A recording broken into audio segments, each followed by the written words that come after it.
Okay, it's 6:30. My name is Steve Carlson. I'm the Vice President of the Board of Education. Paul Schultz is unable to be here this evening. Please call the roll, Jean. Mr. Anderson? Here. Mr. Carlson? Here. Mr. DeMonte? On the way. Mrs. Martinez is absent. Here. Mr. Schultz is absent. Here. We have We have a quorum. Will you please join me in the Pledge of Allegiance? The flag is hidden behind the big screen. I pledge allegiance to the flag of the United States of America and to the republic for which it stands, one nation, under God, indivisible, with liberty and justice for all.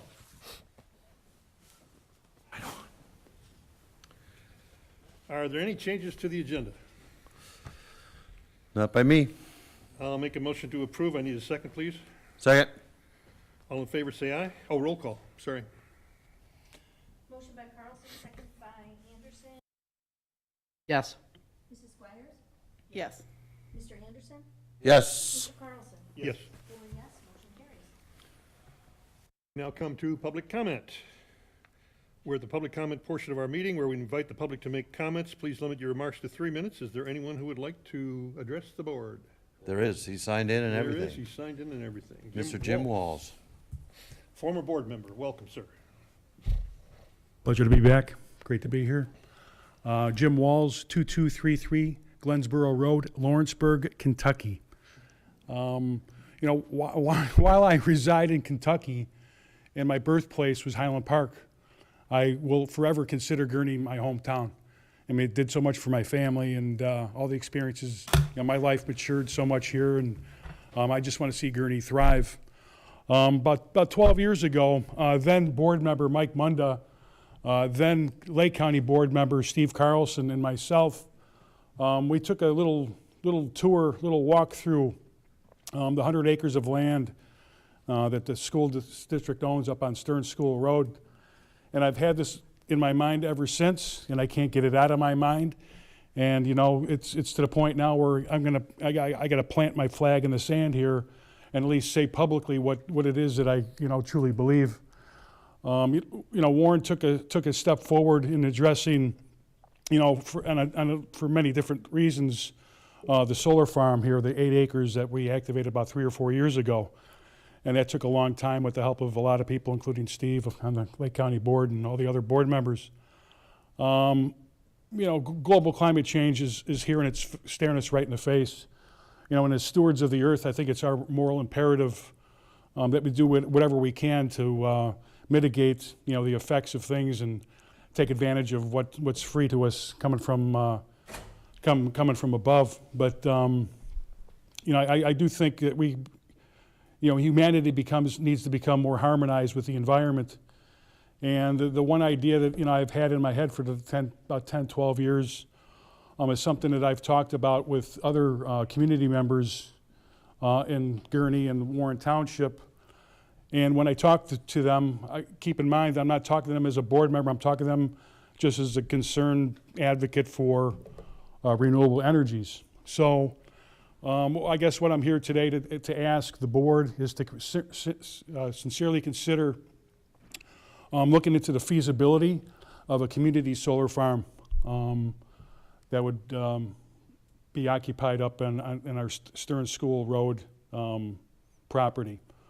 If it's something that the board will look into, see that it's viable or feasible, I'd be more than happy to volunteer my services to speak to whatever groups that would need to be spoken to advocate for something that I think is important, not just from an environmental standpoint, from a cost standpoint too. We're talking about the savings of substantial money throughout the different taxing bodies at Warren Township and the village of Gurnee. So I just, again, wanted to plant my flag in the sand for that to be mentioned out in public. And again, community solar farm on Stearns School Road, I think is something that we should be considered as a viable option, and however you deem. I'm available to you if you ever need me. So thank you. Thank you, Jim. Thank you for your comments. That would require both the township and Lake County. I don't think that's incorporated, but Gurney would probably be involved. Comments from the board? Questions on that? Not today. Not today. Hearing none. Okay. Next item is the consent agenda. I move to approve the consent agenda items as presented, which includes personnel recommendations per Exhibit A, numbers 24 through 33 as posted, and athletics, activities, and volunteer personnel recommendations per Exhibit B, numbers B227 through B229 as posted. The payment of bills dated September 12th, 2023 in the amount of $1,606,924.07, regular meeting minutes, and executive session minutes of August 15th, 2023, and I make the motion. I need a second, please. Second. Roll call, please. Motion by Carlson, second by Cole. Mr. Anderson? Yes. Mrs. Squires? Yes. Mrs. Pope? Yes. Mr. Carlson? Yes. 4 yes, motion carries. Thank you. The next agenda items are Committee of the Whole. I need a motion to move into Committee of the Whole. We move into the committee of the whole. Second. You. Sorry. Roll call. No, we don't need a roll call on that, apparently. Voice vote, please. All in favor, say aye. Aye. Opposed, none. We are now in the Committee of the Whole. Woo! Do I need to make another motion here, Gene? No. Okay. All right. Operations Priorities Committee, John Anderson and Beth Pope. Thank you for asking, Steve. Asking what? All right, so, yeah, we had a few things we wanted to cover today. The budget, maintenance projects, facilities work, whatever you want to call it, and a staffing update. So, according to the list, we'll start with the budget. I'm sure everybody, I don't know if everybody got a chance to see the later afternoon emails that Danny sent out with regards to the budget update that Chris has done. She's over there somewhere. Can't see her. There she is. So, yeah, I think we had some questions around the budgeting, which you answered as far as, you know, where the money, you know, it's significantly higher in a good way, I guess, than I thought it would be in some areas. Mainly was maintenance and capital projects, which had an additional $6 million. And I know we didn't have that many projects on the docket at this moment, so it made me a little concerned about that. So I understand that that $4 million of that is the roofing, but that's roofing, is that roofing we've already done? Roofing that started in June. We didn't receive invoices till July, and we're still receiving invoices. So that's in this fiscal year. So the $4 million that's budgeted for the roofing is for this fiscal year. Right, so that's actually money we voted to spend last year, and theoretically, should have been in our budget. I don't know if we ever actually officially made it, which doesn't matter at this point.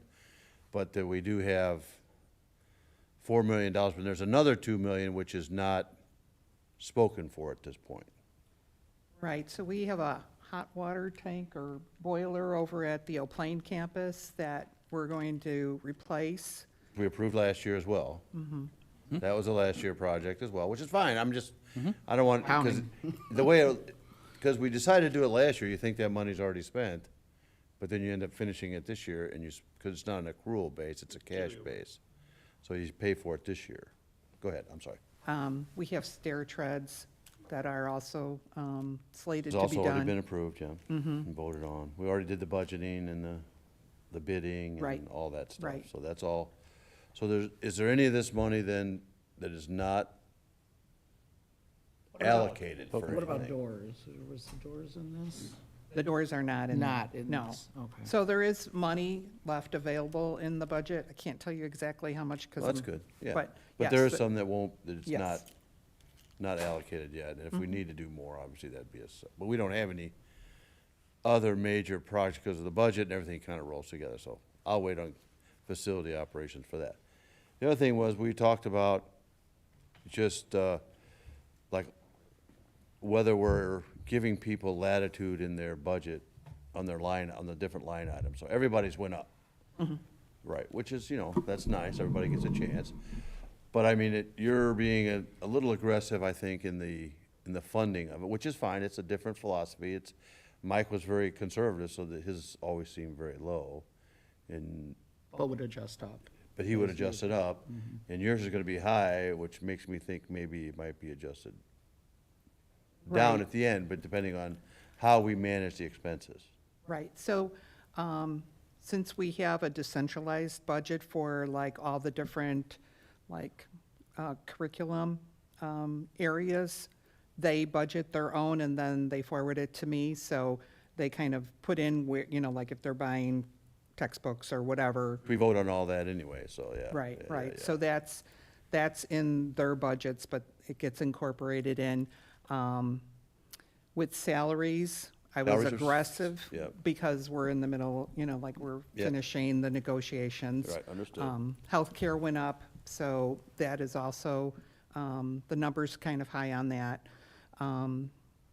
So, yes, I'm conservative on revenues because you never know. You can say that, oh, we expect this revenue to come in, but not all of it comes in. Sometimes there's a lag in state funding, so I'm conservative on that.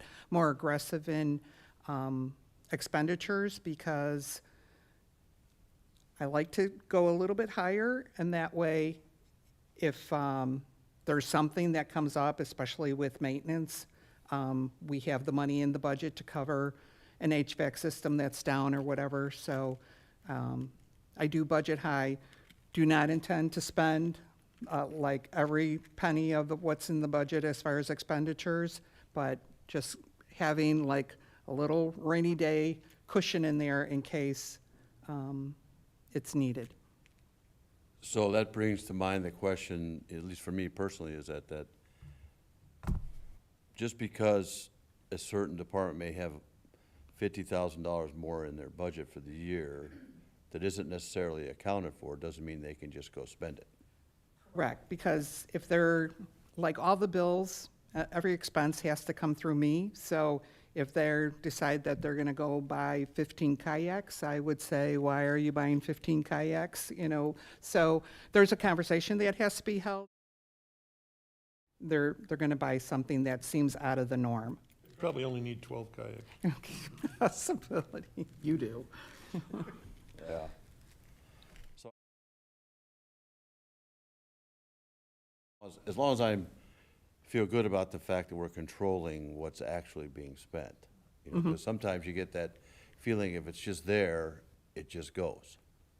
And that doesn't, as long as we're, got our arms wrapped around that, which I think we do, or I would hope that we do, then that's, you know, it is what it is. And so a lot of that money we're spending this year, we actually agreed to spend last year. We just didn't spend it, so. And does it go for like the non-capitalized, capitalized equipment and the repair and maintenance budgets too? Because I saw they jumped pretty good too. So is that kind of along the same lines? Yes, yes. Okay, all of the above. Yeah, That's where the within roof- like 3 weeks, we had issues with like 3 different HVAC systems. Shocked. And it's like between like $10,000 and $20,000, and it's just like one after another. So I put more money in there in anticipation that there would be possibility, but that doesn't mean that we're going to spend it. It's only if something breaks.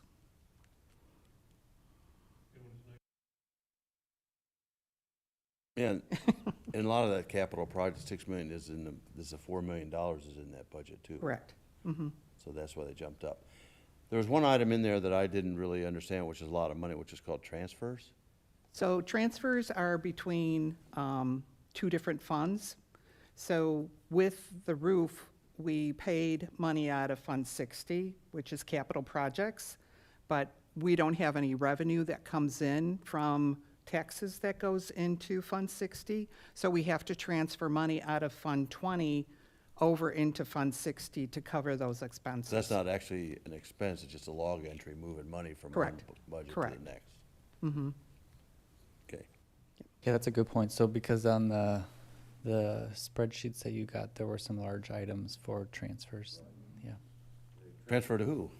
I was thinking transfer student, I mean. But that doesn't increase, that just moves. Right. Right, across. Yeah, yeah, it's just across. So then, Chris, when we see like a journal entry for, or when we see that coming up under the expenditures as a transfer, do we also see it as a revenue then if we're looking at the revenue Yes. sheets? Mhm. Okay. Yeah. Yeah, I mean, it's okay with me. I mean, I'm okay with however you want to do it. It's just different. You know, with your being, Mike was just the opposite. He loved to show income, but hated to show expenditure. So he would just, his was floating the other way. So when I saw it, I just went, oh, wait, what, just didn't. It looked familiar to me, because the county does it that way. There's nothing wrong with it. I think probably because there is a lot of money and that we're still trying to figure out with staffing. Once the year gets underway and we get those numbers in, we definitely won't have the staff adjustments finalized before the budget's approved, because that will take some time. The team's working on it right now. But once we get to November, December, we'll have a better idea of where we're at with staffing costs. And then as that facility assessment information comes in October, November, then I think probably around the same time, we should be looking at a 5-year forecast again, and that will help you decide how to prioritize capital projects in the future, putting the budget and the forecast together with what the facility needs are. Yeah. Okay? Just one more thing, and this is probably very ignorant comment or question, but, No dumb questions. Beth. oh, I'm here, though. The rentals, $1 million in rentals. Can So you just give me an idea? those are bus leases? That's what I was wondering, if it was transportation rental. Mhm. Okay. Yes. Yeah, Mainly only transportation. pretty much so, yes. Okay, all right, Mhm. thank you. Could I ask about the 2 million in tuition? Is that, I understand that's for students, Warren students who are served outside of our, Outplaced students. so is that increase related to needing to serve more students that way, or the cost of tuition in others? Both. Okay. It doesn't necessarily mean, because we never know from year to year how many students are going to be outplaced. I mean, we have an idea, but the number could go up, could go down. So that's just me kind of like putting enough in there just in case. Okay, And that number might be way down, but it could kind of meet the number that I put in there, okay. depending. And that's an important number to be looking at. I know as we got last fall, as we were getting into budgeting and negotiations, when we were looking at, when we had the external consultant look at our projections, he recommended that as a board, you continue to look at your outplacement tuition fees. So it's something I think would be important to continue to look at and ask questions about.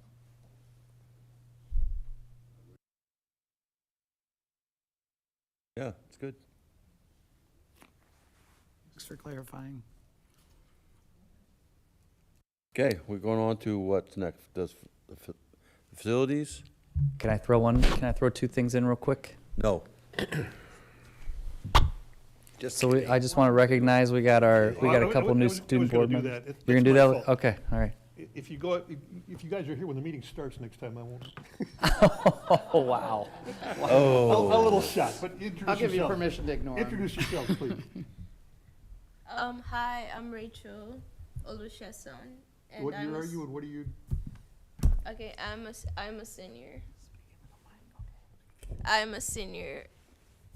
Do you have any particular interest in this, or are you, what are the extracurriculars are you in? What do you do? I do speech club, and I'm also in the BSU. And last year we had last year the BSU was really good, and there were like some changes that would be made this year, because I saw on the slide, you guys are hiring a new BSU staff, and I think that's amazing, and anything I could put into it, or anything I could pitch in, I would be happy to do that. Appreciate that. My name is Noah. I'm a junior here. Few extracurriculars I'm in band. I'm in jazz ensemble now, and then I'm also in one of the symphonic bands. What do you play? I play trumpet in both. I forgive you, I played sax. And then I also play volleyball. I've played since freshman year, and that's been one of my favorite things at this school. Yeah. Thank you for being here. Mm-hmm. So last spring, I sent out just an email to all of our students and said, hey, we've had some students at the board meetings. Every student got an invitation. We got about 45 students that were interested. And right now we have 2 seniors, 2 juniors, and 2 sophomores. And then we'll see as the year goes if we can find a couple freshmen. But see, they kind of went through their schedule for the year and picked and chose. So sometimes you might have a couple seniors, sometimes you might have some upper class students, sometimes you might have a freshman and a senior. They're kind of pitching in when they can. And I did, Mr. Carlson, I did tell them to defer to their own personal schedule. So they might come in late or they might have to leave early. So you'll have to blame me for that one. I know I asked you this before, but are they self-selected, or how do they rotate, or how does that work? Yeah, they're going to rotate through based on their availability. So we'll always try to have 2 students here, but we've got 6 total right now that'll rotate through. I apologize for my shot, thank you. Don't take that from me. Don't take that from Just me. ignore him. Don't do that. The other thing I wanted to bring up is just pertaining to the budget. Paul did ask that we have a couple finance committee meetings this year, and so we've got 2 dates for those, November 28th and March 5th, and that'll, Talking about next year. yeah, Not we'll this do year. an update on kind of current status, and then we'll talk about priorities for the upcoming year. Good. What should be more involved with that? Can I walk through timeline for facility work? So we do have the architect that's coming in on the 27th to go through with a couple of senior leaders a draft of their facility assessment. That includes, as a reminder, an architectural survey, mechanical, electrical, and plumbing prioritization, as well as some preliminary costs. We'll go through a draft with them, talk about some things that we might need that aren't in there at that point. They'll go back and do some work, and then we'll probably have a final copy of that for you in October. I think that then should kick off conversation around long-term planning. Most likely what we're going to recommend when we see that is that you use that list to start giving us priorities for summer of 2025, because we're going to need some lead time on those types of projects. So there are some projects that most likely we think are going to be part of that we can start conversations around now for this upcoming summer. But by the time we get to that final report in October or November, it's going to be more and more difficult to start from scratch on any project. So some things that we assume could be possibilities for this upcoming summer that are probably going to either be in the report or we already know about them would be phase 2 of the roof at Eau Plaine. Most likely we'll have a handful of ADA accessibility recommendations from the facility assessment. We know about some of those already, so we could start doing some planning for that. We do have some office space renovations that we need because we added the new positions, the counselors, the social workers, or the psychologists, for example. We have the space? We do have some space where we'd have to, our thought is that we've got some unused classroom space that we can retrofit. We should talk about the stadium turf. And then we could also, if there's room to talk about possibly resealing some of the parking lots, or at least looking into that and the cost for that, and then some carpet refresh. We'd like to get into a cycle of carpet refresh as opposed to tearing off big projects every handful of years. But so it's probably good as a board to talk about. We would appreciate some feedback around some of these topics or some of these projects that we can start thinking about as early as next week. We can start doing some planning and come back to you with some more specific numbers or possibilities here. Is there a reason we carpet everything? That is a great I question. know that predates me, but a tile's a lot easier to maintain and clean than carpeting. It just seems to me. I'm wondering why the... Yes, I think we probably could look into that. You're right. It probably is less expensive to not be doing carpet everywhere. So, just to bring the long-term care experience I have into this board meeting, but we have gone from tiles, which seemed institutional, then to carpeting, which seems homey, which is so afunctional, and now it is, all kinds of products from wood-looking whatever to, that's at least easily cleanable and maintainable, so. Nothing worse looking than beat-up carpet. It's the truth, and they finally figured out home-like is not dirty carpeting either, so. I would second your, looking at other than carpeting, because it's, the wear on it too is. I don't know what the history is on the carpet. No idea. It's Okay. always been carpet. Yes or no, nobody knows. It's been carpet since I've been here. What do the students think? Yeah. Do you guys have any thoughts on carpet? Dirty carpet, clean carpet? Well, I haven't seen much of a problem, at least at this campus, but definitely at O'Plain. It was interesting to look at the carpet there for sure. That's very Definitely. kind of you. Workshop kind of stuff, Yeah. right? Okay. It was something, all right. I feel like the carpet in O'Plain has been there for like 15 years. Could be. I don't know. It's not good. Okay. Okay. Glad I brought that up. Well, as long as we're gonna start doing it, you might think about it at least as an option. I mean, I don't know, somebody has to know what the longevity of carpet is versus tile. I mean, I personally don't know, but some of this institutional carpet lasts a long time. Yes, I think you're right. I think like Jeff Masters would be a good person to bring in on that conversation. Don't get me wrong, I wouldn't advocate rip about all the carpet, but I think maybe we should consider as we, rather than prepare a certain area of carpet, we might want to tile it as we go. That's all I'm suggesting. When we have to replace anyways. Yeah. Yeah, that makes sense. I think we should do the ADA stuff no matter what. Period. We have I mean, to, don't we? Yeah, I mean, that's just, Yeah. the fact that we have things that aren't ADA accessible is wrong to begin with, so I think that's, goes without saying. Okay. Mm-hmm. We have to do 3 too, office space. Yeah, I think, just real quick, I think we can get estimates. We've got a couple areas, we did a walkthrough last spring that we know there are some concerns, and most likely they'll come up when we get the report, so we can start looking into that. That's what we're trying to figure out, is are there areas we should start looking into right away? I don't know how bad is the turf? How bad is the turf? Is it? I mean, we should know what it costs at least. I'm not saying we should do it yet, but we should know. Yeah, I think it was about $600,000. Because I think we did throw just pricing out last year. I think it was about $600,000. You can't use it if there's holes in it. People trip and hurt themselves, so it has, I mean, at some point it has to be done. Yeah, in the Like next anything 5 else. years probably. Do we have any, I have actually 2 grandsons on the varsity.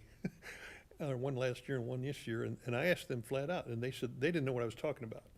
So I guess, do we have anybody telling us this needs to be replaced? Or, I mean, I know there's a cycle, but is it in bad shape?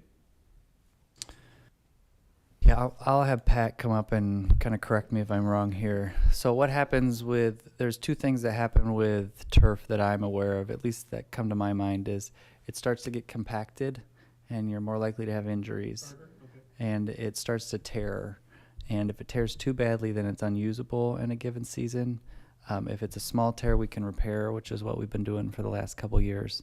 So Pat's going to correct me where I was wrong and maybe add That's something. accurate. We have had tears, and Charlie put some liquid nail down and squeezes it together, and that's worked for us. Typically, a turf field is 10 years. I think that's a little much to replace it in 10. We're on year 13, I believe. If I've been here 13 years, we're on year 13. That answers my question, okay. Yeah, and it is pretty, and remember that the worst thing about it, 2 floods. It has been covered with 2 floods, which has really taken away a lot of those pellets. One year we did put some more pellets in there to help with softening it, but the 2 floods really did some serious damage to the field. Well, I can't imagine what football families are like, but my band kid brings half that turf home in his shoes. I mean, that's why it has a life So, expectancy. and he's got 17 double wides, so. Correct. He takes a lot home with them. Mhm. And that's what mean, happens over time. It's gone, yeah, I'm sure. And it's, I mean, like Libertyville just did theirs last year, the year before, something like, we're all at that time now. Everyone we were one of the last ones with turf. Libertyville was right before us. They've replaced theirs. It's just. So this is the original turf replacement? of This is Brad. the original turf. The first time we got turf at Warren. It's my first year here. I don't, People that use it pay money to use it. So the youth Oh, yeah, football, youth lacrosse, they're all paying us. Have been paying us since we put it in. So, which was, I don't know if it ever offset all of it, but it certainly offset a chunk of it. They pay rental fee. Yeah, they For pay sure. rental fees, so we are getting some income off of it, so I don't know. Obviously, it's not as important as ADA or the roofs, but I still think it's one of those things that you need to do. 'Cause Well, it and I has was to just do with gonna the ask safety though, of the like, students, what, so. does it though? Because is there a safety concern with the turf? You know, I know you're repairing some of the tears, the impact on the knees. I mean, is there a safety concern with the amount of, Yeah, I pellets we mean, I have in can't there, or- quantify Yeah, I that, know. but that's why is it people, at the point where you're people concerned, I replace their guess? turf, Okay. you know? And that, the space does get you, remember, it's not just football, it's soccer, it's lacrosse, they're using Soccer, that, youth lacrosse, I mean, youth that football. stadium is going, if you talk to the neighbors, those lights are on until 10 o'clock every night. You know, they just get used, which is great. It's great for our community, it's great for our kids. It's a great facility. Favor of that. We should certainly update the pricing, you know. Yep, we can that go way get that updated we can make a pricing. decision at a future meeting shortly. Yes, I'm not asking you to commit to anything right now. That was gonna be my question, is, were you looking for decision points right now? No, Information gathering. I'm just, information? yeah. Yeah, if you're I okay guess with I me would- gathering information. go Yeah, ahead. the one request I would have is, these are the assumed projects for 2024. There could be others.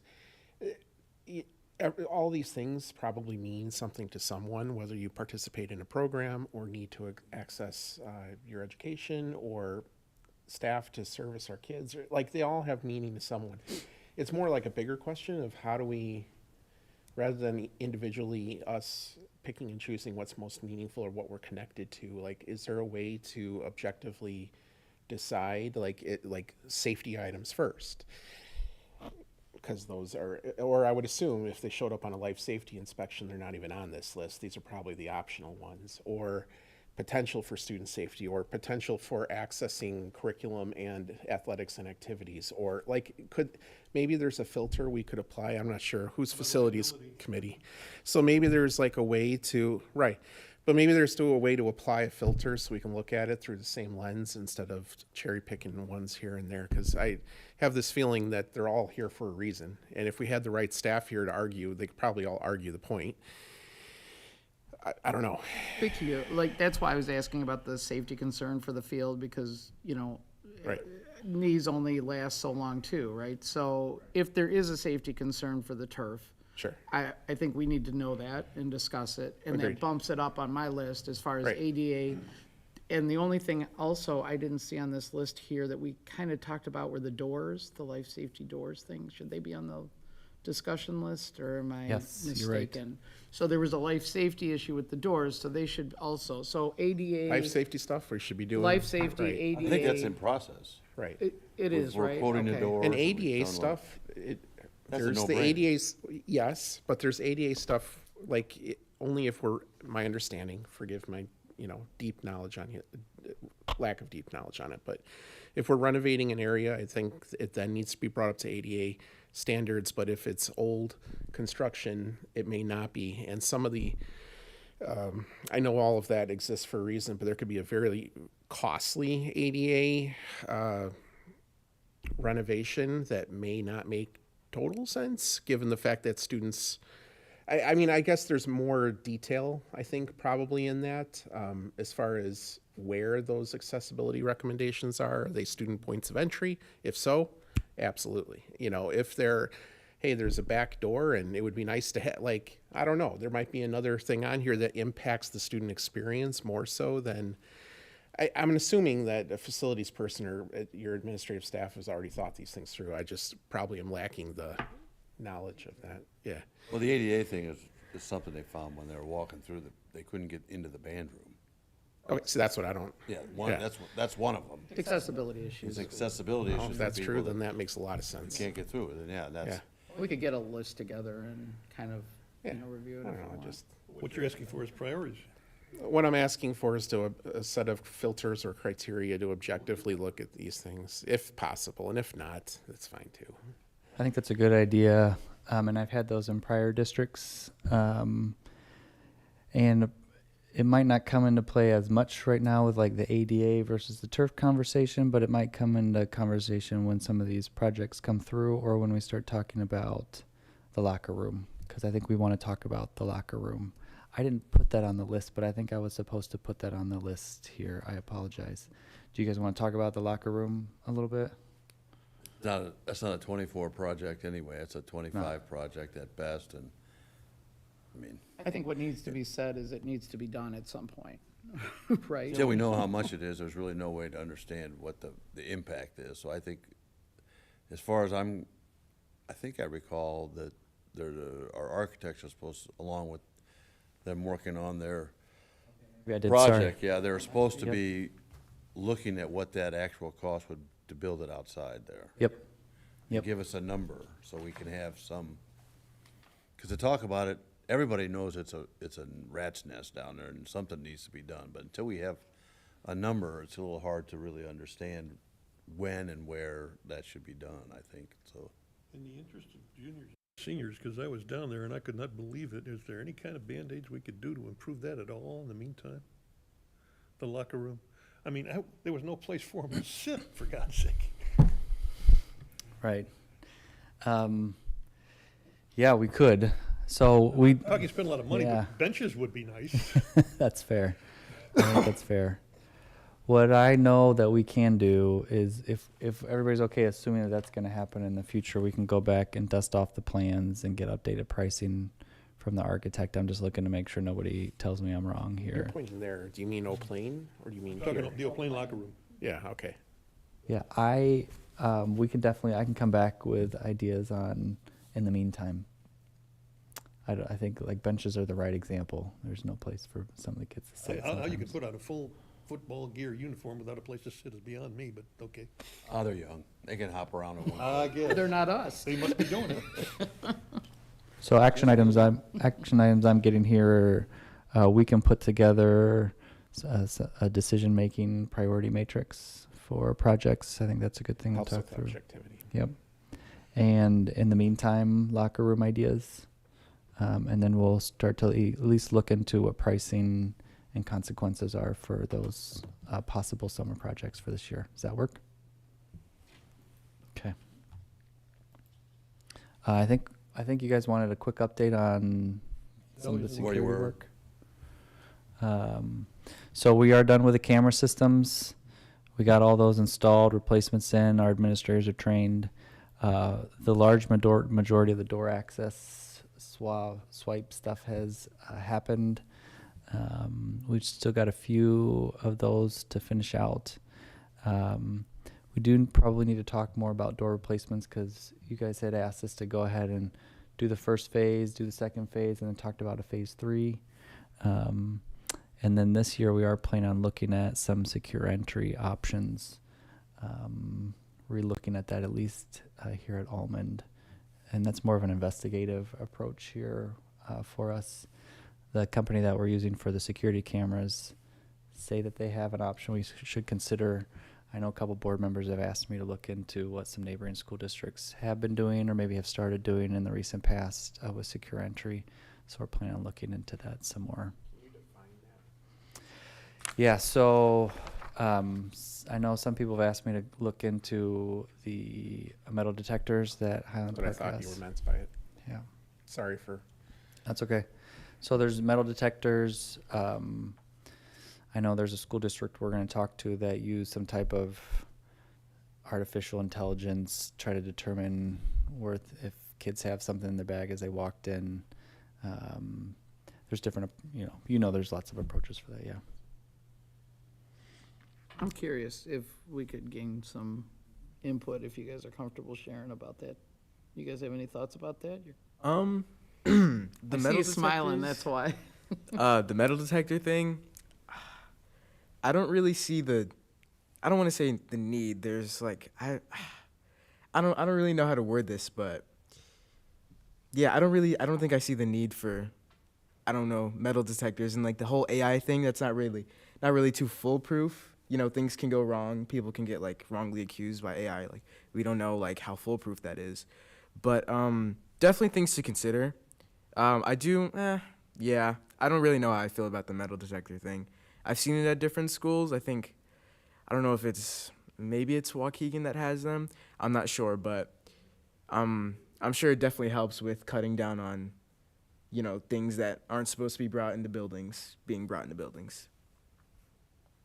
It sounds like maybe you also think it would change the mood when you come in the building, or Yeah, feel like walking through a metal detector. It's 7 a.m. I don't want to walk through a metal detector. That's just like, I don't want to like take all the things out of my pocket, put my bag, have someone check it. I don't know. That's just like, I'm already here super early. I don't want to ruin my mood even more. Doesn't scream out warm and welcoming offense, environment.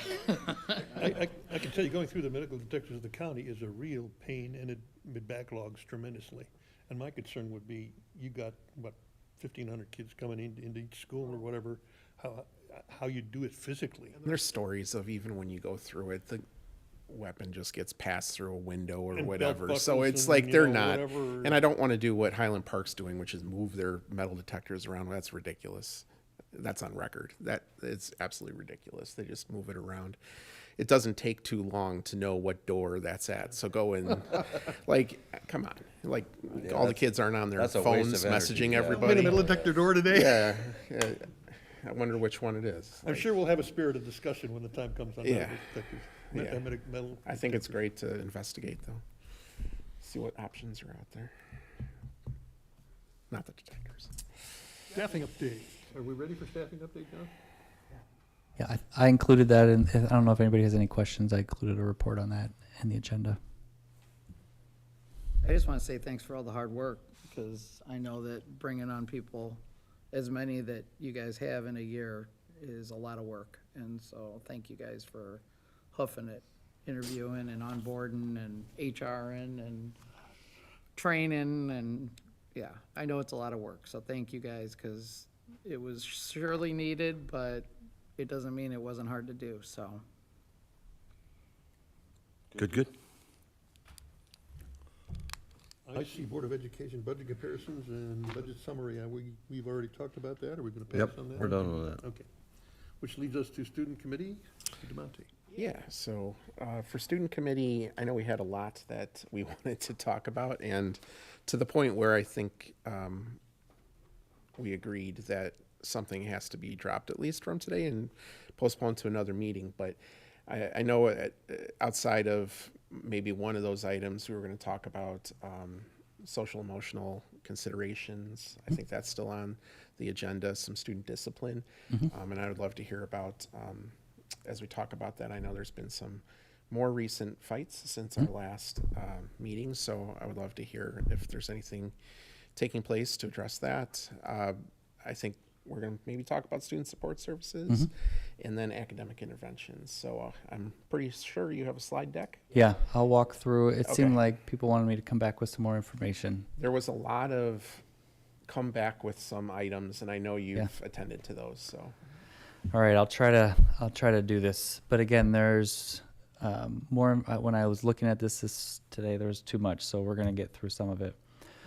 I'm gonna start with just big picture. What we're trying to do is look at and have conversations around disparities. If the topic is diversity, equity, inclusion, we want to look at some of the disparities, because we should be creating universal targets. We want all of our students, regardless of where they come from, what they look like, what's important to them. We want them all to succeed at the same level. And so sometimes our supports look different, but we want all students to be at the same level when they leave us.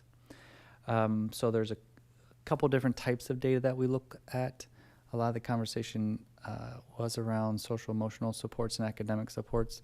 For our social emotional conversations with our teams, we look at a primary source of data that we look at is a survey that the students take a couple times a year from a company called Panorama Education. And we ask them, it's probably, I don't know, how long does it take? Half an hour to take? Probably it's like a half-hour survey that the students are taking, and they're answering questions about themselves. And so I threw up 3 or 4 different topics. We have probably 10 to 12 different topics that we ask them questions on. Each topic might have 10 questions in it, and then we get an overall score. So these are the percent of students that have responded favorably to these questions. So that first one on the left is engagement. This is asking how engaged or excited or looking forward to school are you? And that's one of our lower scores. That's hovering around 25%.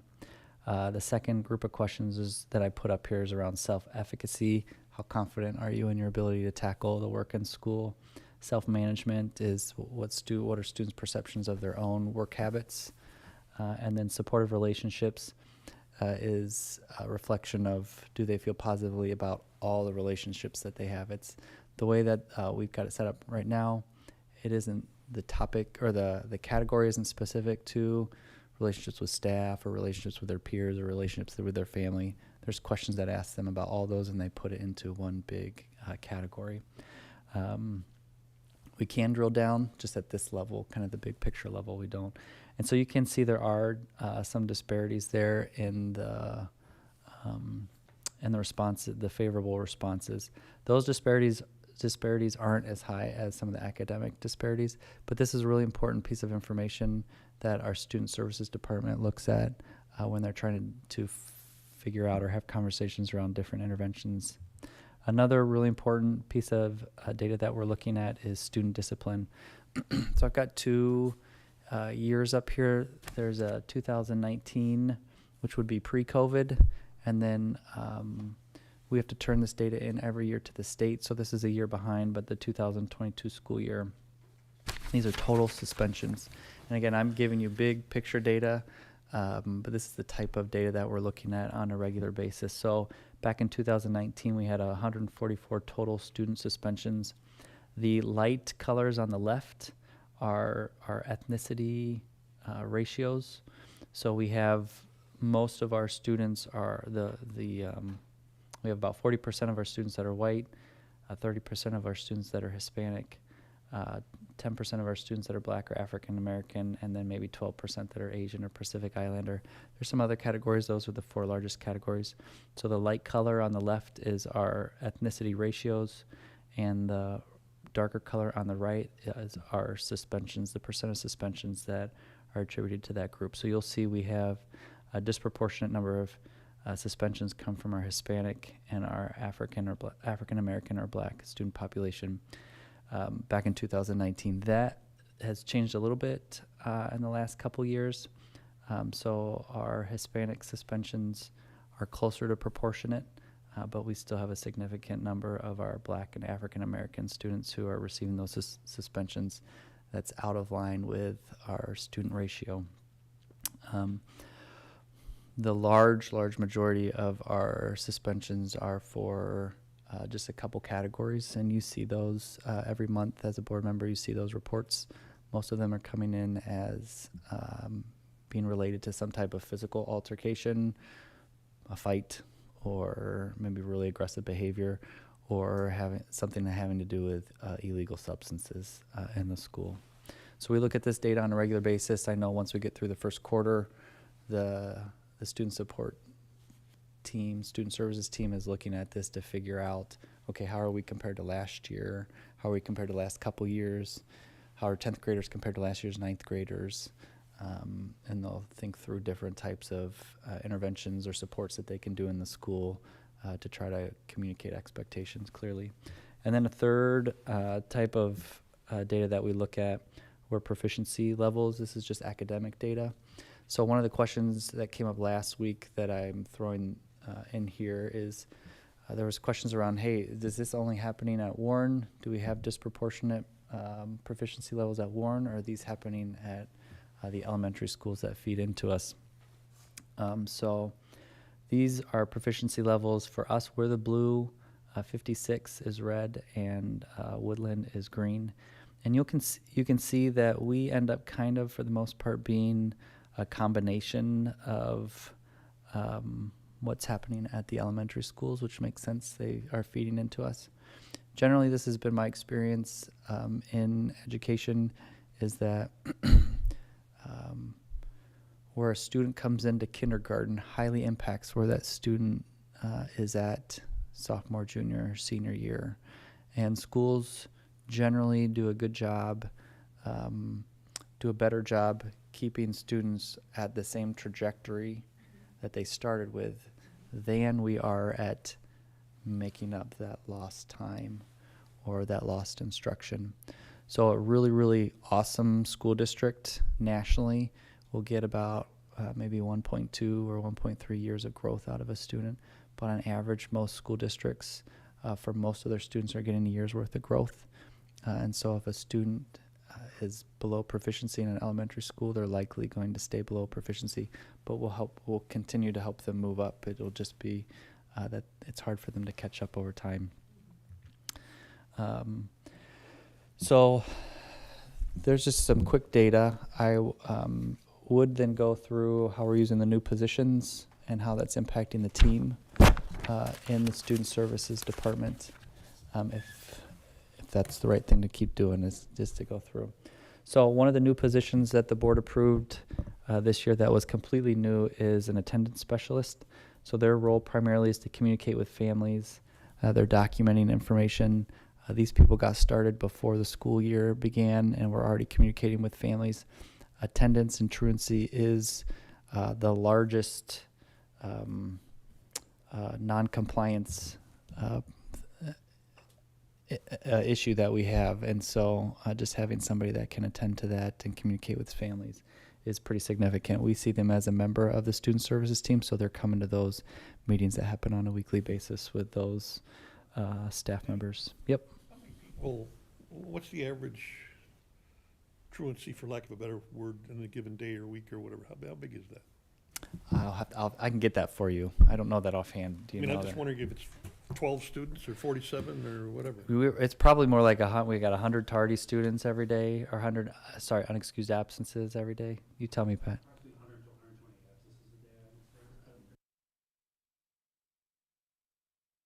Excused or unexcused? What percentage of those absences are just legitimately ill or out or whatever versus the problem? I'm just trying to get an idea of what this person would be doing. I mean, I'm not knocking it, but I'm just wondering what the workload would be. Yeah, so if you think about our overall attendance rate is somewhere between 90 and 95%. So on any given day, we've got between 5 and 10% of our students that aren't here. Sometimes parents will call in, and if that kid has not been absent more than 8 or 9 times during the year, then we just let it go. But if a parent does not call in, we're reaching out proactively to make sure the parent knows that child wasn't at school.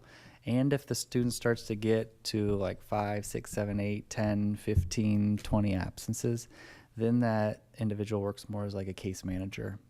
And they're calling parents, talking to parents, what are the problems? Are there things that we can do to help them get to school? Do you want to come in and have a meeting? Can we talk through this as a group? In my day in a previous ice age, if you didn't call in, it was unexcused. If the parents didn't call in, it was unexcused. Do we have a policy, or is that just fluid? It is unexcused. Okay. We proactively will reach out to the parents as much as we can to try to make sure that we appropriately excuse it if it should be. And if there's not enough work there, I'm going to guess there's probably some excused kids that are excused for reasons other than, or excused too much sometimes. Excuse given. Yeah, I don't. Yeah, excuse given in not a supportive way. So like, there's probably conversations there to get at the root of why someone's being called in too often, if they even get through the list and supporting the kids that can't get here, and we don't know why, because we put all these supports into place, but we can't help who's not here. So the first step, I think, is getting them to cross the threshold. We have all these great positions, great team, great teachers, but if the students aren't here, it's hard to help them. And they just get further behind. And then when you get further behind, you don't get engaged with the curriculum or the teachers or the school, and then you show up on a chart at a Yep. board meeting as not being engaged. Yep, that's true. So I think we have, Well said. There you have it. Show up on a chart. there might have just been a slide on this. So I know there's a lot of reasons for it, and I tried it, but So it all then- is connected. So then the other positions that you approved were additional counselors, psychologists, and deans. So the big difference here was that we were able to bring down caseloads. So going from 2 to 4 psychologists brings our caseload down from, almost 1,700 kids to, around 800 or 900. That's not a caseload, that's a massacre. Yeah. Deans, you see a similar impact there. Not quite as much, but definitely a significant impact for them. And then the counselor load. I think the counselor priority was probably more the bilingual aspect of that counselor position as opposed to the caseloads. We kept social workers even. So when our student services team is thinking about what types of supports do we give students, there's really 3 levels of kind of buckets that students will fall in. The first bucket is what we would call early monitoring. So this is the fact that this student is on somebody's radar. It might be a teacher, or it could be a social worker or a counselor. It could be an administrator, but there's some type of reason that they're on their radar, and they're just kind of keeping track of maybe supports that they've offered, calls home, conversations that they've had with the student. And if things don't get better, then they would either the staff member or parent or student could request some more attention be given. And then a student would move into what we call champion management. So at this point, they have a staff member who's doing some type of check-ins and monitoring. This is happening outside of a formal team meeting. So we will talk in a second about a team meeting where adults get together and come up with a plan for an individual, but a champion management just means that there is an individual that's doing some extra check-ins and monitoring that happens independent of a team plan. And then we get into team problem solving. And our student services teams have weekly meetings, and they will have referrals from different staff members. They're spending half their time going through new referrals and then half their time reviewing progress that students that were brought up in the past. So that team, if a student comes to them, they're going to put together a plan. That team consists of, yes. So, in that list before on the previous page, so, no, there, yeah. So, you got on the radar, documented contact, and all this. So what creates that move from one to the next? So say somebody's failed a couple classes or something, does that get them on the radar, or I'm just anecdotally, I know you can't speak to any individual student. Are these the on-track kids, or, like the kids that are Off track at or risk, whatever, off track or on track? Or? Yeah, Pat can correct me on this, but there's really 2 ways that students get on the list. One is that they get a referral from a parent or a staff member, and they can get on the list of conversation, or they might meet some threshold. So depending on where we're at during the year, we're usually looking at attendance data, discipline data, the social emotional data that the students fill out, and then academic data. They could get on the list because they're hitting a threshold in any 4 of those areas. Does that help? Yeah. Danny, before you go on, and I hate to keep beating this up, but when I sat in with the teachers, their biggest concern was the cell phone thing, and I know we have a policy. How's that going? Yeah, maybe I could ask our principal Parrott to come up and talk about cell phones here. Smiles over there. Don't ask the kids here. Yeah. We should ask the kids. So generally we Just did, kidding. I think last time you saw, we were all together, we got some feedback from the student, but that was like the first day of school. So we did have some pretty direct expectations that we outlined with students that first day. All of our staff members have what we call cell phone management system, which is a fancy word for Collect them at the door. collect them at the door.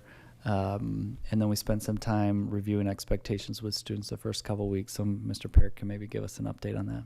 Sure. Some of it's probably anecdotal at this point. I know we've had conversations with our lead teacher team just regarding just kind of how it's going. I know we did a lot of conversation and communication with our students as we welcomed them back to school, and I know they loved hearing about kind of some of the cell phone changes and updates that we've been doing. I know just anecdotally being reported that our students are doing a very good job of following through with the expectations of the classroom. And classrooms are different, just depending. Some have little Tupperware tubs that they put under, some have the kind of pockets that they put in, some have situations where you can just, kind of keep it in your backpack, or the backpack maybe goes at the front of the room. There's all kinds of things that are happening. Our hope in rolling out some of the language changes in the policy was that students could manage this themselves, because ultimately that's what we're trying to teach, is some independent skills that if they want to keep their cell phone away and off and out of sight, like right now you don't know if I have a cell phone, right? It's in my back pocket, it's off and out of sight, and as long as it stays there, then students can function in the classroom with that. But some students might need some support or a place where, like, I know I'm going to take this thing out, 45 minutes or 30 minutes into class, so it's better that it goes in this Tupperware or in the pouch that's provided by the teacher. So we were trying to give a resource to students and teachers in the classroom to have a place for that to be, as well as have our students understand that they have an opportunity to manage this themselves, that they can do that. In all reports that, shouldn't say that, I don't want to talk all, but in most reports that we've gotten, this has been pretty successful. Our staff are reporting that our students are much more engaged in class than they've been, and they're seeing less distractions with kind of the policy and language that we put in place. So it doesn't mean that it's perfect, and students still don't get caught with it maybe being out or, not being in the right place. Not everybody's perfect with 1,800 students and, classes and all that kind of stuff. But just in a general sense of what we've implemented and the response from our teachers and students, things are going very well in regards to that. And we continue to kind of monitor the data as we're going. So basically, in summary, there's a place they can put them. If they choose to keep them, Yep. they are prohibited from taking them out. That's pretty much it? Yes. Okay. I'm curious about what our students, Yeah. if they got any feedback for you on this, how they feel like that's They'll going. disagree with me. This is known as the hot seat. Definitely, as much as I don't like putting my phone somewhere, it works. It definitely does work compared to last year when we were just allowed to have them. I definitely do pay attention in class a lot more than I did freshman and sophomore year. So it's definitely effective. I can't say for other people, but I think of myself as a fairly disciplined person. Yep. I'm not just gonna Yep. whip out my phone whenever I feel like it. But yeah, it's definitely worked, and I've seen some of my friends that I know aren't Yeah. as disciplined definitely lock more in Yeah. in class. Yeah, which was the ultimate goal, right? We want our students to be here and engaged in the work that we're doing, the good teaching that's going on, and so students can learn about the different classes that they're in. I mean, that was the hope, is that the teachers would be more entertaining than that phone. So But it also teaches them. what's that? He said ha. He just left. Yeah. Rachel, you want to kick? I'm sorry. But it also teaches them how to manage it Correct. outside of school. So I've seen a lot of jobs with teens in them where it's been hard for them to put it away. And I wonder sometimes, are they spoken to? Do they get released because of that? And Right. it teaches a valuable lesson when they go to work or college or beyond. I think it helps them more than just here. So it's a good lesson to be learned now. Like, we want to treat our schools with guardrails to teach them how to, ultimately be independent in life. So hopefully it helps even beyond the classes and school work too. Like, think twice before you pull it out at your job. Yeah. Wait for a break, So it's good. It's good in general, I think. Yeah, The work I know you're doing. Mrs. Bertola and I, through this, as we led discussions, our biggest thing as we kept coming back to, when you try to put some policies in place and language that's there, was that we wanted students to manage it, or we would help manage it for them, right? That was kind of what we kept coming back to, is that we believe in our students that they can manage it themselves if they want to, but if they need some support, we're also here for that. So, Rachel, you're not off the hook. What do you think? Rachel, feedback? yeah. I agree with the both of you. I feel like putting your phone in the bag, I think that's a really good thing. And even if you don't want to put it, you could put it in your bag. I feel like in some classes,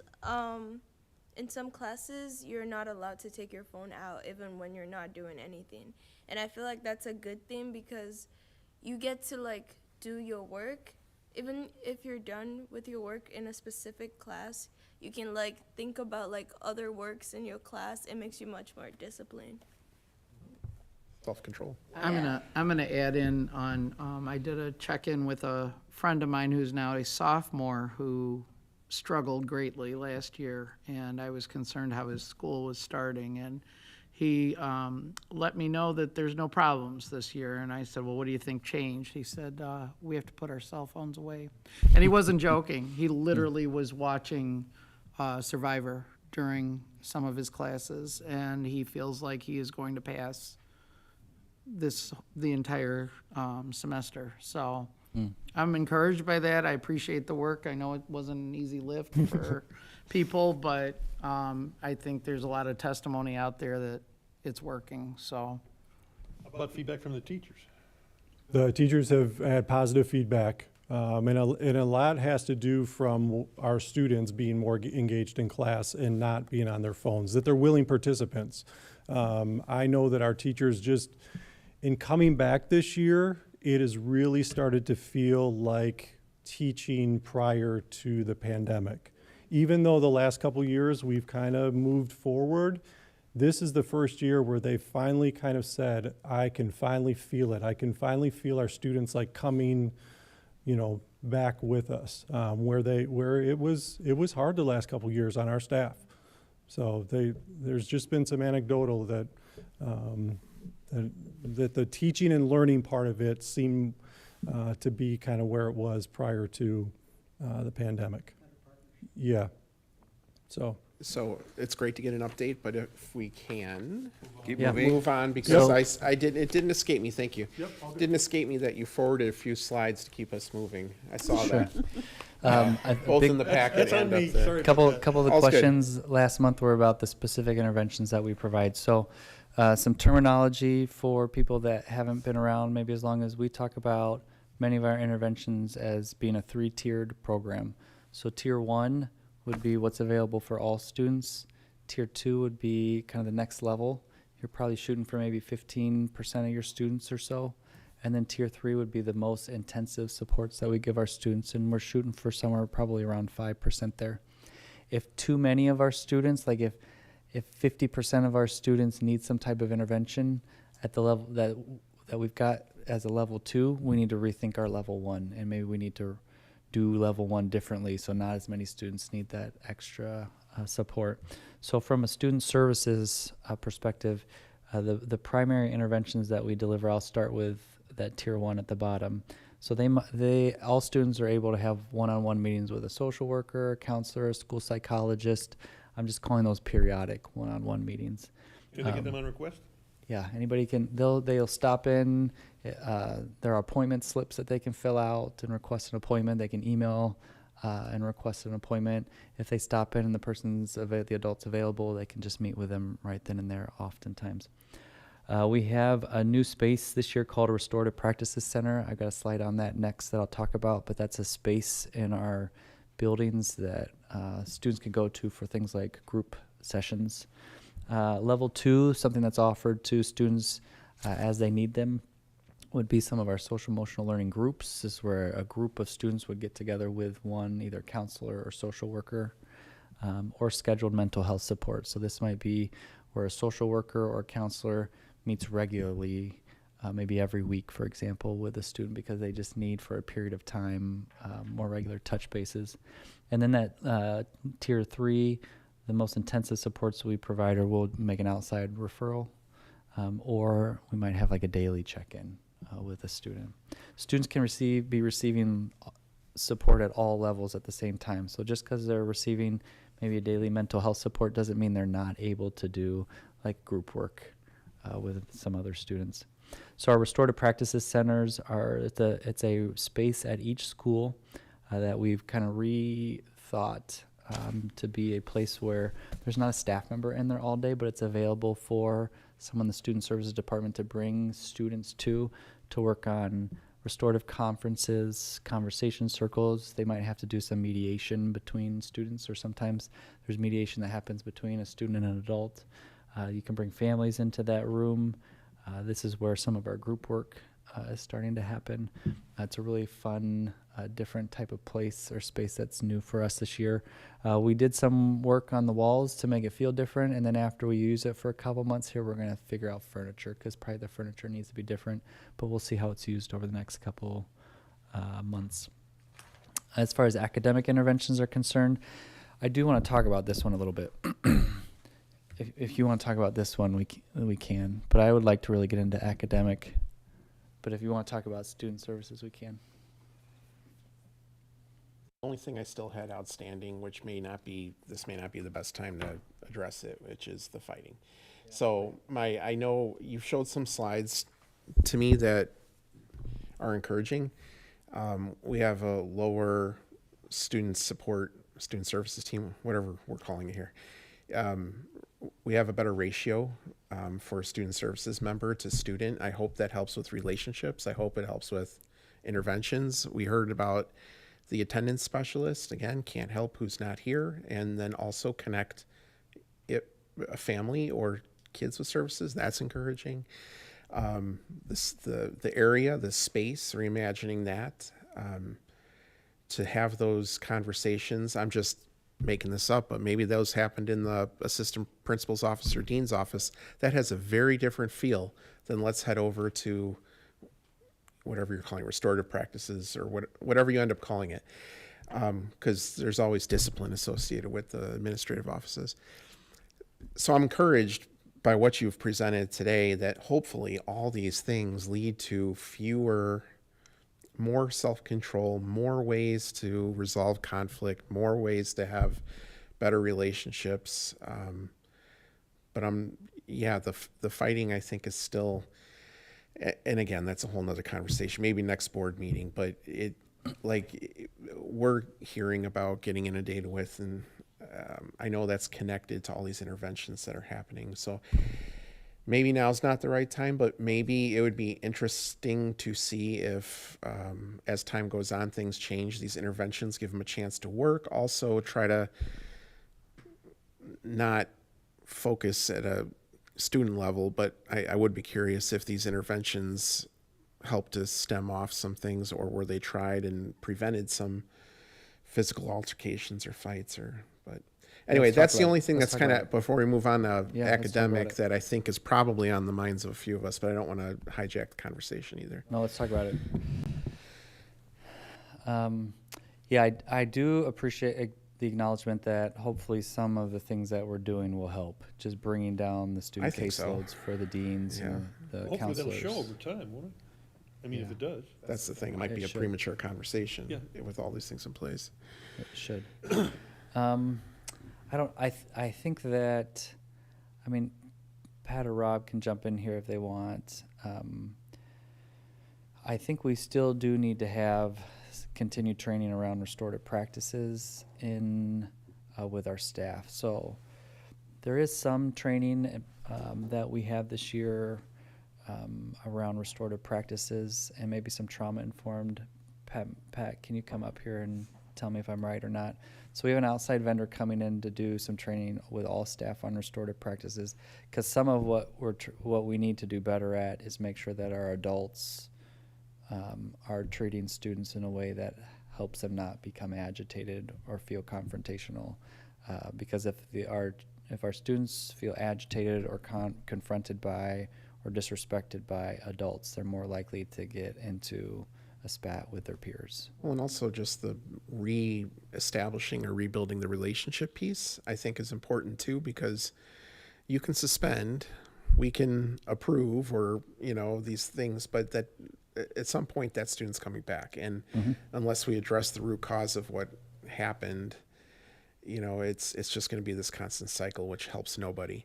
Doesn't feel good to us. Probably doesn't feel good to the administrative staff. Certainly doesn't feel good to the kids. So, and Pat, I don't mean to put you guys on the spot. I hate. It's just I wanted to have it on the radar. You guys didn't get a chance to prepare, so I want to recognize that. So but I think it is on the mind of a lot of us. We want all of our students to feel safe coming to school and feel like they, how much all these things are connected at some level. But if you're constantly worried about getting into a fight or assault or whatever, you may not want to come to school. How much does that flush out from the attendance specialist? Are there school avoidance or that kind of stuff? So there could be some of that. You know what I think might be helpful, if you don't mind me jumping in? Jump in, please. Is a conversation I had with administration maybe a year or two ago when I had questions about all this. Yep. And that person walked me through the enormous amount of steps the school takes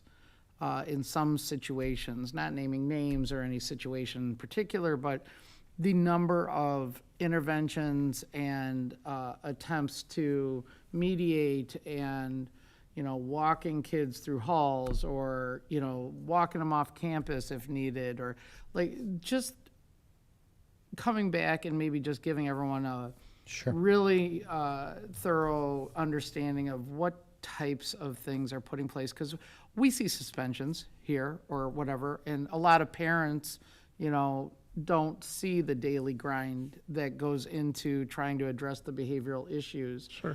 And maybe it would really just help a lot of even parents that are listening. Well, that's where I was going to go. It would not only sorry, help I never- us. No. It's when you just said it, it not only would help us understand what goes behind those numbers that we see, but it flushes it into a public conversation, which is helpful. I mean, once I heard it, the person asked me, what else would you suggest? Yeah. And honestly, I was floored by the number of things that had been attempted and that are attempted in the classrooms or in the hallways or in the schools. And I didn't know like what types of things were involved. And I'm a pretty involved person if you haven't met me, but quiet over there. But yeah, I mean, I think it would just be helpful for people to understand. It just doesn't come out of the blue a lot of the times. And what the school's attempts are. How about we take that with and let's just move it on. We have a lot on the agenda, and I threw that one in, but take that along with Elephant in the room, though. It is. We got to somehow address it, but it would be nice to learn more. So yeah, if you can just make it. Oh yeah, go for it. I feel like I have a question. I feel like when people get into fights, is suspension actually like the right punishment for them? Because I feel like suspension is like sending them home, and it's like their work piles up, and it just affects their mental health and like their academic performance in school. So I feel like instead of like suspending a kid whenever they do something wrong, I feel like maybe there should be a room where they don't have like contact with other people, and you just give them their work. I feel like it makes them think about their action much In school more. suspension room. Yes, exactly. It makes them think about their action much more, because sometimes like when people get into fights, sometimes the parents don't really care about it and they don't really do anything about it. And it's like, That's a good point, because I think there's a message there too. Suspension is hopefully a last resort and a necessity. Otherwise, continued physical violence may still happen. However, that being said, it also, if things were happening at school and I got suspended, I'm not sure I wouldn't mind being at home. So there is something to be said about. But to your point, they're still coming back in a number of days. 100%. Right? And unless something changes with that student, you're likely to get a similar result. So. I remember very well, B101. Good You points. got sent to B101, that was the end of the world. Do we have such a thing? We do not have that, no. Should we? I think that's a great question to add into the future discussion when it's wrapped into this whole topic. Interventions, yeah, great point. Because I didn't prepare a whole lot on like behavioral interventions. I think that's a good, and we could come back maybe like end of. There's probably sometime during the like halfway through the semester that we could come back and say, okay, we're into the school year. We can compare how we were this year with the last couple years, and then bring back some ideas around. Go ahead and move on to the steps. academic data. Okay. I think I want to follow up with the students at some point about more about that. Let's see. So just real quick, some of the primary academic interventions that we have. I put a document in the board agenda for this, so that described all of them. But generally, you'll see that all of our primary academic interventions target 9th graders. Then we start to add some support for 10th, 11th, and 12th graders. Here's what I think is really important. A couple of things that are really important.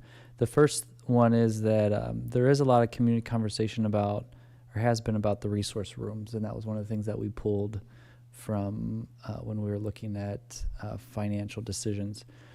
The math resource room is the only, and we did reintroduce that to the school at both campuses. The math resource room is really the only intervention that we have that is primarily choice. So the students are deciding whether or not they want to be involved in that. traditionally, before we pulled those away, that was some of our least utilized intervention, but we reintroduced that, and we'll need to watch that during the year. So I would put that in your catalog of things to wonder about in the future.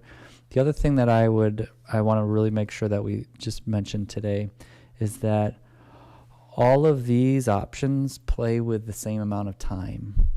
So if we look at biology support, for example, and math support, it's happening during a student's study hall. That time was already allocated for them to be learning. English interventionists, we're pulling students out of an English class and giving them targeted instruction.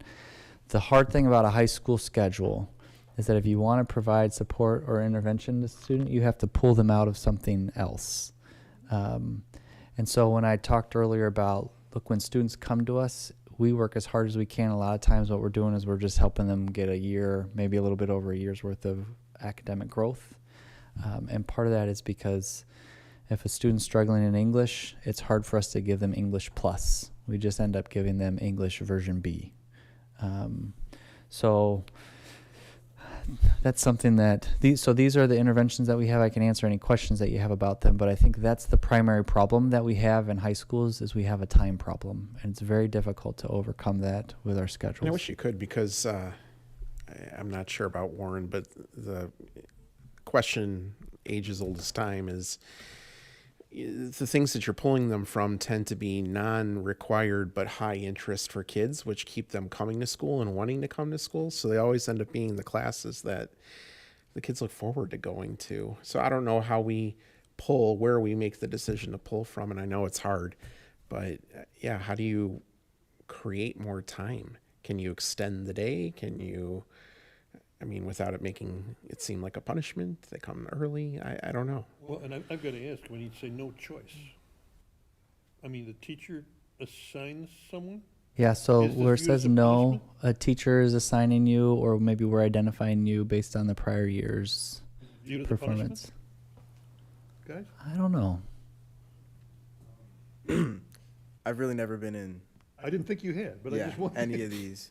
I don't think, like, I know I've had a few people that I know been in AIM. I don't think they think it's a punishment. Okay. That's really, like, it's a thing that helps.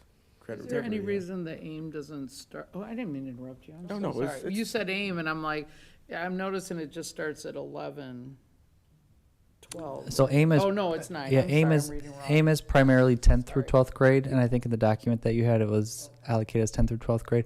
We do have a little bit of freshman AIM happening, but AIM is primarily credit recovery, and so once those students have been with us for a year, then we're supporting them there. But there is some 9th grade. It's not as much as the 10th through 12th grade. So if you flunk Latin, you go to AIM? If you flunk multiple classes along with Latin, then maybe Latin. I just- yeah, then maybe you go to AIM. AIM also provides a social worker. Nobody. Yeah, AIM also provides access to a social worker more easily. The social workers come into class and those smaller class sizes, so there's some social support there as well. At what point in 9th grade, though, do these kick in? Because we talked about that on track, right? And you're knowing if someone is flunking, at what point, do you give them time to Yeah, recover versus intervene? Sure, the biology, math, and English supports there happen immediately, so they're available at the start of the school year. They, for the most part, students aren't assigned to them until you get a couple weeks of school in, but they're available starting day one. Early. Yeah. And if they go to AIM and improve, then are they taken out? I don't know. Do we take kids out of AIM at the semester? Steve, I think part of the reason that it's usually not a choice is because kids don't tend to be good at asking for help. Yeah. Yeah. So that's the problem we've got. I know Beth asked last month, like, why are the numbers where they are? And I don't know if I've got a good answer as to why they are where they are. As I was talking to our team about why they are where they are, we're able to identify why it's hard to lift. Is because we have time constraints, and when we're giving English support, for example, or math support, we're really just replacing it with different types of math instruction. And so it's really hard to lift. I don't know why. I don't have a good answer as to why we're at where we're at, but I know why it's hard to lift. Well, they come in behind. Yeah. You come in think they're- behind and you can't lift, you can only give them 1 year of instruction, they're gonna go out behind until Yeah. the system at large figures out a way to get that lift. Yeah, whatever and that might be. And believe me, I don't know. I think that's the right comment, John, is the system has to figure out how do we do this differently to make the lift. And I don't think I remember sitting in a meeting such as this where I want to say the kids coming in from our feeders are in higher need than maybe in the past. I swear I remember hearing that or seeing that. And that's tough because we're dependent on other school systems. And they're trying to figure out what to do there. And you're right. I mean, 1 year's worth of growth is good, but you got to account for catch-up growth, which is very hard to do. And if people knew the secret sauce for that, we'd be doing it all over the place. But then they get here and it seems like there might be a solution to do something, but it's inflexible. The schedule is inflexible, and Just if take them out of PE. some are out of it because they're in band or, like that's, pardon me? I Me agree. PE, Yes, yeah. I mean, I agree.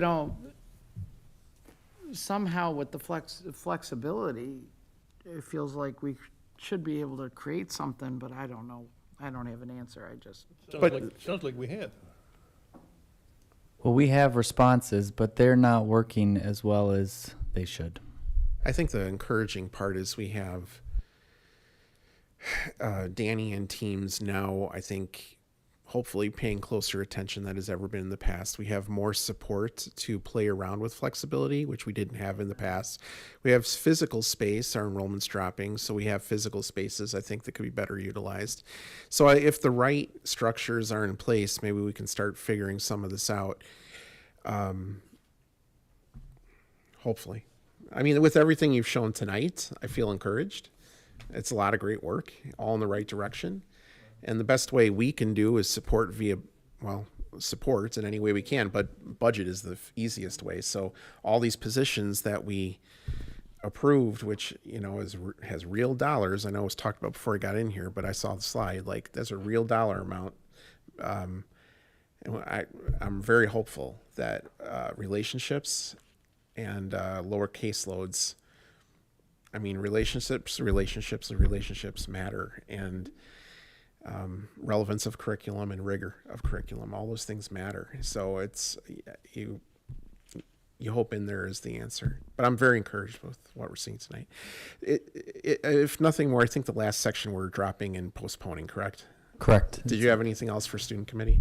No. Because otherwise we've spent more than our allocation of time on student committee. You always do. We'll remember that. Well, it's about this. Oh, hold on now. Who are we here for? Just kidding. Students. What is this committee? The student committee. So, just saying. That's my one feeling. So are we officially done? Maybe. No, yeah, we are. Okay, then we'll move on to stakeholders committee. And I wish Natalia were here for the homecoming dance. Oh, you want to talk about the 2023 messaging, Danny? Go. Yes. So I did include an attachment with a recommended messaging points. I know both Natalia and Steve asked that we prepare this so that when board members are out in the community or they're at public events, if there are topics that we feel like we should be collectively on point for, one of them is just referendum promises. So I've got a blurb in there about referendum promises. One of them is mental health and student safety. So I've got some talking points around mental health and student safety. And then one is federal and state funding. My comment on this one is everywhere I go right now, the Illinois Association of School Administrators is warning superintendents that we need to be talking about where our school funding is coming from. And they're saying, look, what happened is when we got into COVID, everybody initially thought teachers are great, school districts are great. Thank you for working so hard to keep our kids engaged in a tough environment. But pretty quickly, the conversation moved that people became really frustrated with school districts because we weren't doing it right. And so that's trickled into now funding conversations. There's likely going to be continued conversations at the federal level around the U.S. Department of Education and funding for schools at the federal level. which probably will impact state conversations around state funding. The state seemingly has structural deficits still in their budget, although they've been buoyed by COVID dollars, and our state economic system works really well. If there's, depending on the nationally where we're at with the economy, our state's doing really well right now, but probably that won't continue to happen. And so the way that schools are funded now, we could very easily go back to what we had maybe 10 years ago when the state just started prorating schools. And we have a great school funding formula, but at any time the state could say we don't have the money, so we're going to give the schools 98% or 97% or 96%.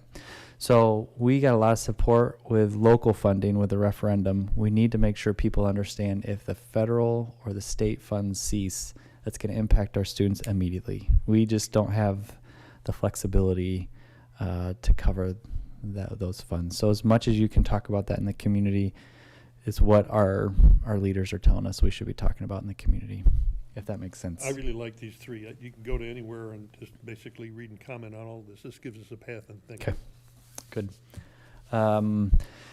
So if there's no other questions on that, I can move to the last topic. Is that okay? Branding? Yes. So I would like to talk about branding a little bit with us here. So I put up I'm just going to call these icons. We got a mascot up there with the Blue Devil. We have our block, we call it the Block W. We have the trident, and then we have the school seal. These are all great. I'm going to just call them icons because they're different pieces of our branding kit. It seems like we have, for better or for worse, I'm not making any comments on if this is good or bad, but it does seem like we have lost some of our control around our branding as a school district, specifically probably with the Blue Devil icon there, the little guy. There's been a lot of movement towards the trident, and that seems to be unofficially becoming more adopted, or unofficially becoming the official logo. We've got Mr. Brown here. You can see it right there. He's sporting it. So I am curious if we could have a conversation around branding. I definitely have a perspective on this that I'm going to share briefly, and then I would like to hear what you think about it. So I would propose that we look at refreshing our current logos. I'll show you what that means here in a second. I'm not trying to get rid of the identity that those four icons bring. We can stay with the Block W, with a devil, with a trident, and with a seal. But we might want to modernize how that looks and how that feels. We might also want to consider a more controlled message around athletics and clubs or other groups that use some of our icons, and giving them some options as opposed to kind of asking them to make them up all the time. So that would involve us having different versions for color, size, team, and group needs. We probably just need to formally talk about leaning into the Black W and the trident, since that seems to be where things are going here, and we don't want to lose control of that completely. And then we might want to consider talking to a branding expert as opposed to trying to figure this out internally. How about a contest with our computer/art people to come up with different logos? One for basketball, one for football, et cetera, and have them put their heads together, really come up with something cool that they would like. Yeah, I know some school districts do that. My recommendation is that we talk to a branding expert, and they might want to. Give it a shot. Yeah, they might want to consider doing that as maybe like a first round. My recommendation is that we would use a branding expert for the final decisions in this. Talking moving away from the Blue Devil. No, here I'll show you. I'll show you what I mean here. So, modernizing our seal. I just pulled the University of Chicago up as an example. Their traditional seal there's nothing wrong with it, but it's harder to use with social media. Something that is printed just comes across different in print than it does on a screen, small or big screens. And so they've modernized their seal over the years to just simplify some of the colors. it's a little bit easier to recognize on small screens. So there's an example of it's the same feel, it's the same look. They're just trying to modernize it, and that helps them have some control. Because if people feel like a seal or an icon isn't usable or readable or recognizable in a small or social media format, they'll just end up changing it by themselves right now, since it's so easy to access some of those art tools. Here's an example. Recently we had a nearby school district that just Stevenson did a modern update of their block S, and they just kind of had one block S, and then they just came out with some formal different approaches of that. So they kept the S, they kept the colors, but they're giving people more options, because people want options, and this allows them to still control their branding while giving people options. Here's some examples of how people have tried to modernize their mascot. So our mascot and our identity kind of is very connected to, let's see, is this Arizona State? So Arizona State had actually a similar, I think still has a similar mascot as we do. Actually looks very similar, kind of look and the feel, back from the 60s and 70s. And I've seen some different versions of that starting to come out. You can see there on the right. It's the same devil. It's just got a little bit fresher feel and look to it. And The devil's in the detail. yeah, the devil's in the detail. I did. I'm a dad. I had to. And then a different possibility there with the Mustang. A lot of school districts, if they have a very detailed mascot or an icon with a very detailed mascot that probably came through really well with print a handful of years ago, they've moved to something a little simpler. You can see that with the Mustang. So it's the same feel, it's the same look, but a fresher approach. So I'm not asking us to consider, rethinking what our identity is. I do believe that if we are proactive about looking for a modern or fresh approach, it will allow us to control that a little bit more in the future, which is probably something we need to do. I don't want to beat this up, but, and I'm speaking only for myself, obviously, but as you get older, you get life's lessons, and I'm thinking, in 1965, Maine West opened. It was a classmate of mine by the name of Jay Carley. He was a gymnastics, body like whatever. And until a couple of years ago, when certain things precluded it, we had Willie the Warrior, the Maine West Warriors. Now that's been superseded because of the thing on the American Indians. But at the time, for the rest of his life, he pointed at that statue in the rotunda that nobody stepped on. Nobody stepped on the seal. It was holy. That was me. I think the students, you might not depend on them to come up with totally, but I say the more involved they are, you're going to have a group of students in an art school or a computer school or a graphics school, whatever, saying, I did that for the rest of their lives. This is an opportunity. Do we currently provide teams and clubs and whatever with a graphic folder with digital images for them to use when they're producing things? Yeah, we do provide them with a folder that includes different color iterations of these 4 icons. So we've got maybe 4 different versions of the block W, a black and white version of the Blue Devil, and then a black and white to maybe another blue and white version of the Trident. But they've been getting modified sometimes, is that? The Blue Devil is heavily modified pretty regularly. Okay. I think. Is that right? I'm looking at. You can make some jokes on that one. Handsome? Like, I'm trying to imagine what you need to do to. Okay. The Trident gets color changed all the time. The Trident does get color changed Black, regularly. it's white, Not to it's point out the green. obvious, but like, even if we have a new and updated logo, like, those still might get modified. Correct. Unless you put controls in place, which you, I suppose, could try now. But, like, unfortunately, you're right. There's easy access to all these tools, and There are a heck of a lot of W's out there. I'm thinking Western Illinois University or whatever when I look at that W. The W didn't mean much to a whole lot of people. But it makes sense that if we were to update them and focus some attention on it, there'd be some more support, Refreshed. more energy. Yeah, more- energy. Mhm. students involved. Professionally. Okay. Well, if I've learned anything, I mean, unless you're talking to the graphic artists in the crowd, I mean, there's a lot that goes into this, especially the colors and the different lots of colors. And I mean, I got a full-fledged education on it in the last 2 years, but there's a lot that goes into it. It's not just designing a picture. It's Believe me, I know. It's I'm really familiar rough. with website design and Yeah, all this sort of I thing. know and you are. Been involved with a lot of this for many years. But I think it would be fun to have student input. I Yeah, agree. give them a shot at it. If you don't like what they come up with, then we make another decision. You can also work the reverse of giving options and seeing what Let kids them lean choose. to. Mhm. Sure. So it's professionally designed, but maybe there's some opinion that could be gathered, because what we all think as older adults may not be what the kids think as being relevant. So that their input, I think, could be valuable for that reason alone. I mean, they're the ones that are wearing this stuff. We want them to buy the gear. They want them to be proud.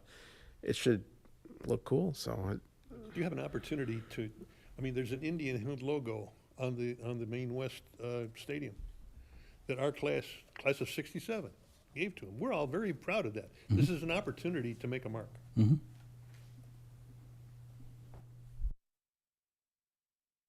Okay, that's all I had for that. Anything else from anybody about anything? Negative, Ghost Rider. Okay, may I have a motion to adjourn the committee of the whole and reconvene the regular board meeting? I'll make the motion.